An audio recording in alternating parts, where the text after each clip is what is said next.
I'm sure you all know the tiny hero with a bad temper, but there's actually a lot more to her than just a sharp tongue and unmatched psychic ability. Not to mention reasons for the cold way that she acts towards anyone who isn't her sister. From early on, Tatsumaki could use psychic abilities and was taken by the organization called Tsukuyomi to study her powers. Her parents approved of this in exchange for money and didn't care what happened to her. Despite the bad situation, Tatsumaki didn't expect to be left behind when they all evacuated, with no way to escape the room they locked her in. That's when Blast appeared, becoming Tatsumaki's ideal for a hero and sadly implanting her with belief that only you can save yourself. Still, his appearance is what led her to go down a path of good, rather than seeking revenge against the ones who left her for dead. At some point later on, she encountered Otento, and he left an extremely vile impression on her.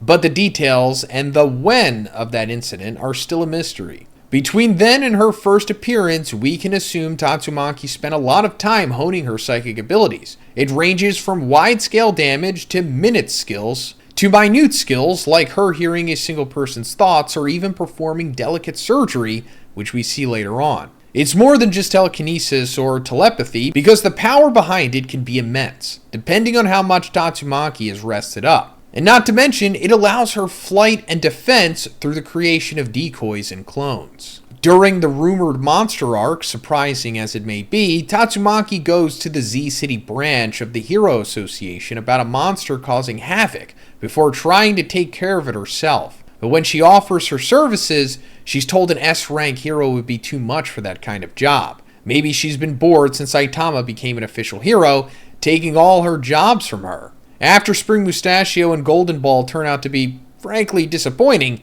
Tatsumaki gets mad that she wasn't sent after all. Eventually, Saitama comes across it and destroys it, proving that the true threat in Z-City is actually him, especially if you're made of something edible. Then later on in the Alien Conquerors arc, it's just another day and another monster. But it seems like the association has learned their lesson since they dropped Tatsumaki off by plane to deal with the ancient king who appears. It turns out to be an ancient monster that yaps a lot since it just awoke. It continues to yap while she's complaining on a phone call with the Hero Association, but has the sense to stop when she makes it clear that she's busy. Finally done with her call, Tatsumaki destroys it easily with a meteorite, or a piece of one, the same way the monster was previously sent to its slumber. Not long after, she's called in for an urgent meeting. There, along with most of the other S-Class heroes, they learn about Chibabawa's warning and her death. At the same time, she sees Saitama for the first time, wondering why he's also attending, but gets infuriatingly insulted. Not only does he ignore her previous comments, but he mistakes her for a child. A sassy one at that. I'm sure it didn't help that she basically accused him of being a fanboy when he was actually invited by Bang to join. On the other hand, why did the Hero Association call her there, then make her wait 2 hours with no idea of what was going on, aware of how bad her temper can get? Whatever the case, it turns out to be good she's there considering the alien invasion happens right after they finish the meeting. It destroys most of A-City in an instant, but the building where they're gathered is fine. Saitama leaps into action before anyone can notice, while the rest of the heroes try to protect what's left of the surrounding area. Tatsumaki plans to destroy the ship herself since King says it's too far away and difficult to get to. I'd say this also lowers her opinion of him since she probably thought that he could leap or fly like she can. But at the same time, she ignores Genos' offer to help her take it down. While Saitama runs around the ship like a villain, Tatsumaki stops further attacks on the area by sending missiles back towards the alien ship when none of the S-Class heroes have the power to do that. She basically saves all of them from being obliterated, not even breaking a sweat in the process. Tank Top Master was planning to throw debris at the ship, but ended up just getting in her way. Later, when the ship crashes, Tatsumaki sees Saitama come out of it, and yells at him for doing so like a moody child. She also gets mad and picks a fight when he ignores her, so Geno steps in and gets cast aside like scrap metal. Before she can get Saitama next, Bang steps in and calms her down by reminding her that she's a hero. I think she needs to repeat that to herself too. Later on in the Monster Raid arc, as the monsters attack all different cities, Tatsumaki jumps from place to place, cleaning up the issues. She doesn't hesitate to step in when Fubuki gets injured by Super S and demolishes everything on her way over. Fubuki didn't even need to call for her since she sensed the moment that her sister was injured. And Super S thought torture would be necessary? It would have never gotten that far anyway. Tatsumaki barely breaks a sweat getting rid of Super S and then flings Fubuki's brainwashed minions away next, not worried about hurting them if it means protecting her sister. She warns Fubuki to stay out of it if she's not strong enough yet, but also tells her little sister to drop her group if she doesn't want them to slow her down and get in the way. And that is foreshadowing that none of us expected. During the Super Fight tournament, monsters continue to rampage and destroy different areas. But Tatsumaki's simply annoyed when the lower level heroes can't stop a single giant octopus monster as a group. Flashy Flash arrived earlier on, but he was taking too much time slashing all the eyes and insulting the heroes for their lack of power. But in Tatsumaki's eyes, Flashy Flash is the same way, wasting time with a small fry monster when it should have already been dead. She lifts it up and wrings it out like a dirty rag, turning it into a ball of flesh and not worrying about the guts or blood that fly everywhere. Flashy tries to pick a fight with her over her manner of speaking, but the heroes try to quiet him to avoid more destruction from the powerful psychic. And in case you're wondering why only Saitama and the Super Fight participants were around when Suiryu was crying and begging for his life, well, Tatsumaki was busy fighting any monster that she came across at the time. Considering her ESP's many abilities, I'm sure she could hear his cries, but she also likely figured another hero would be closer to him than her, which is why she didn't arrive but Saitama instead. And since Saitama is faster anyway, even if he wasn't closer, he would have gotten there first. Later on in the Monster Association arc, as expected, the Hero Association holds a meeting for a raid on the Monster Association so that they can save Waganma, the son of a rich sponsor. But Tatsumaki suggests they just destroy the whole Z city along with the monsters and hostage to end it faster. In a way, it makes sense since it's considered a ghost town, but on the other hand, why risk killing an innocent child? It wouldn't be a meeting of the best without some disagreements, would it? Tatsumaki argues with Sweet Mask, seeing as he wasn't invited to the raid due to his ranking, but his ego wouldn't allow him to admit that he's needed elsewhere instead. So he fights to lead the heroes, even though they all really don't like his personality. Thankfully, King breaks it up with his infamy and persuasion. So like the others, Tatsumaki receives a transmitter from Child Emperor, and gets right to work by taking out Evil Eye before even going underground. It had the misfortune of crossing her path first. Once in the hideout, Tatsumaki doesn't face many issues and comes across Giro as if by fate. Or maybe psychic powers are drawn to each other naturally. After some clashing, Giro asks for Orochi's help, but he's already been defeated. Our tiny psychic thinks it means Super Ally Darkshire won the battle and not Saitama. After demolishing Giro and trying to rip him a new one, Tatsumaki realizes that Giro is a human using a puppet from a remote location way deep down in the depths. But she's also an acquaintance of Fubuki that Tatsumaki remembers. Without much delay, Tatsumaki drags Psychos out of hiding, and they start a mostly one-sided tug-of-war where Tatsumaki gets the upper hand. She questions her about the missing kids, and when she's distracted for a moment because of arguing with Sweet Mask, Orochi shows up and attacks, with both he and Psychos merging while fighting for control. In spite of this, Tatsumaki wastes no time and pulls the entire Monster Association base out of the underground while simultaneously protecting all of the heroes with transmitters, after receiving confirmation that Tario is fine from King, of course. That's when a huge battle between her and Psychos Orochi begins. In the first moments, Tatsumaki blocks an attack that lifts up part of the Earth's crust behind her. We don't usually see damage on this scale when Saitama isn't the one fighting. She wonders how Psychos is suddenly so powerful, and she finds out it's due to the god entity's borrowed gift of power. Not that she believes it, but this also means we get to see the true extent of abilities that Tatsumaki has been holding back. She draws giant rocks from the ocean, attacks Psychos with them, then also creates a decoy with her psychic powers to trick her enemy. In this fight, she also has to do more than just flick or twist Psychos, since she's actually posing a challenge. Thanks to their size difference, Tatsumaki sneaks inside of Psychos' body while hiding her presence, internally attacking her. After twisting her up, seeing as Psychos is mostly hollow, Tatsumaki wants to help the other heroes who were still in the monster hideout. Without asking, because we all know that she wouldn't anyway, Genos helps Tatsumaki to defend when her hands are pinned by the merged monster and nearly hit with another strong blast. They work well together, and she's able to focus solely on rescuing the heroes who were still in tight spots underground. As the battle continues, she tries to twist the giant threat like she has with other monsters, but it's too much on her body and blood gushes out. With this, Psychos takes her chance and escapes by plane, while Orochi is ambushed by all the heroes nearby.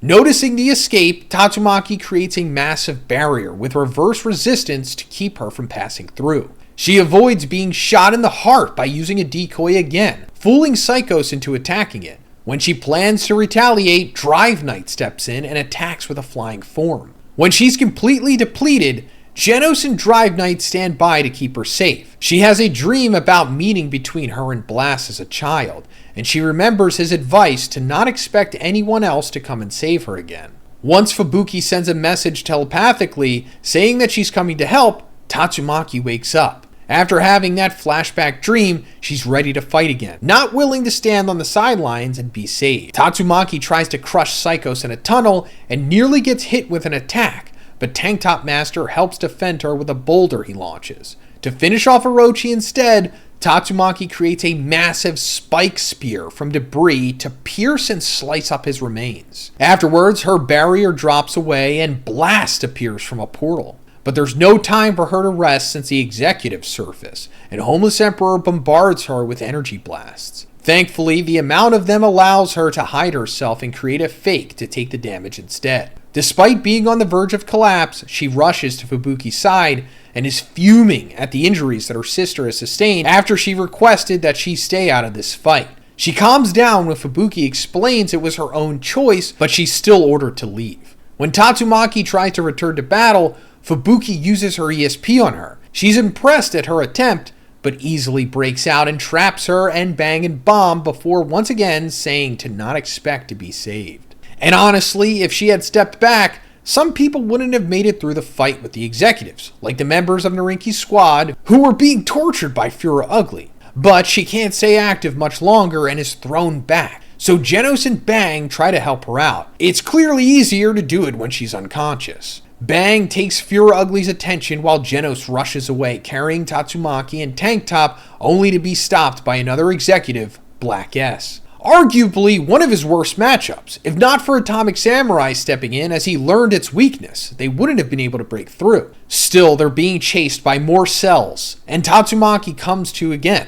helping keep back the waves of small monsters. Some more fighters arrive, but when they start to fuse and become larger and stronger, she needs saving again. She's caught from underground by a bigger Black S, but Genos is back from dropping off Tank Top Master just in time. They share some cute banter about him no longer being buried thanks to what she did in the past, and fight together once more. It's an impossible battle though, and the reality is that she's spent, and there are too many for Genos alone. Even after Genos gets all of his limbs ripped off, he tries to drag Tatsumaki away from the Black S around them with just his mouth, but she tells him to save himself. If not for the infamous King Engine and all of the tales of his prowess, he wouldn't have been able to distract the monster cadres and protect the defeated heroes from such a dire moment. Puri Puri Prisoner takes Tatsumaki to safety in the meantime, while King rolls a luck stat of 20. In a weakened state, the god entity tries to gain control of Tatsumaki through illusions,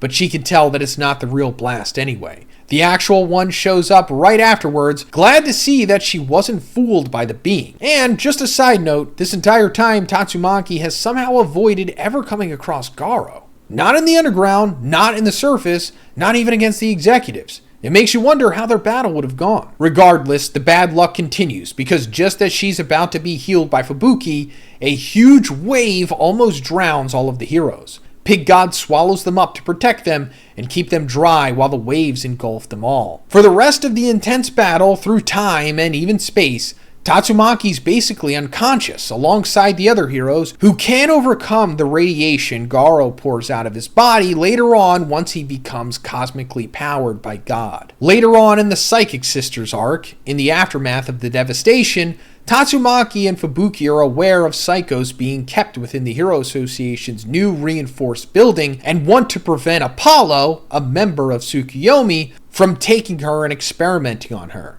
This is evidently more personal to Tatsumaki since they're the ones who took her as a child too. So Tatsumaki comes up with a plan beforehand, planning on her public image and known behavior. Leading an unwitting Saitama along, Fubuki brings him to the Hero HQ as a means to make the plan look more genuine. But Tatsumaki ditches the plan once she hears that Fubuki's new lackey was a spy who poisoned her sister. Not only that, but she also has to remove the needle hidden within Fubuki to save her from internal damage. She makes sure it hurts Fubuki for trusting her group too much. But when she tries to get rid of all of them in anger, Saitama drags her outside to avoid getting civilians caught in the rumble. And what a crazy fight it is. Not only does she stir up all of the debris and get people caught in their fight, but they end up doing hero work at the same time. They save a hero who was tricked due to a woman lying to him and take out a giant rodent monster just in passing before the designated hero Metal Bat can do anything. In many ways, Saitama prolongs their fight by treating her like a bratty child and underestimating her power because of how little psychic abilities affect him. Eventually, she starts to get tired, but is impressed enough to compare Saitama to Blast. For him, it means nothing, but for us, knowing that he's her idol, we know it's a big compliment. She passes out and wakes up to Saitama sitting next to her as he awaits. Likewise, he compliments her on her power, but suggests that she control the damage she causes, which would make her a better hero in the future. Not long after, Fubuki arrives and decides to split from her group as Tatsumaki suggested. The group chases after her, and Tatsumaki tries to attack them, but her sister does it first. As she and Saitama watch, he reveals to her that he used to be weak as well, as a way to show how much people can change if given the chance. That seems to be enough for Tatsumaki to allow Fubuki's loyal members to stay with her, so long as they get stronger as promised. She then warns Saitama that it's not over between them, because she's going to test him again in the future. Later on in the webcomic, in the Neo Heroes Uprising arc, which the manga will eventually adapt in the future, in Peace City, Tatsumaki has to kill a monster made up of bugs called aggregation. She doesn't struggle too much against it, besides finding it gross, but she realizes that the city is nearly destroyed from the battle, and definitely on purpose considering its power level. This means the heroes and the association have to come up with better ways to reinforce the non-combatants to survive, especially if heroes are busy elsewhere or taken out. Later on, Tatsumaki is told that a group called 11 has her as a target, but she plans to meet with them head on, reminded of the past with Otento and her sickening meeting with him. As the name implies, the group has 11 members, so it won't be an easy battle for her to face alone. At the same time, Tatsumaki questions whether to trust Blast's son Blue and the Neo Heroes since she'll be solely focused on 11 and taking them down. But for now, even after a robot invasion, we don't know what's going on with Tatsumaki's hunt. Now, it's also possible that in the webcomic continuity, that 11 is actually the group in the manga known as Tsukuyomi. Although this hasn't been revealed yet, I'm just taking a guess. But we're still going to have to wait for all of this robot invasion, organization, Drive Knight, Dr. Guseno, and Genos arc to be completely over before I guess we come back to what's going on with Tatsumaki, which will probably be a while from now. But until then, that is Tatsumaki's full story essentially. Let me know what you thought about it in the comments, guys, and if you liked the video, please give it a like, and please subscribe for more One Punch Man content. Have a great day, and I'll see you in the next one.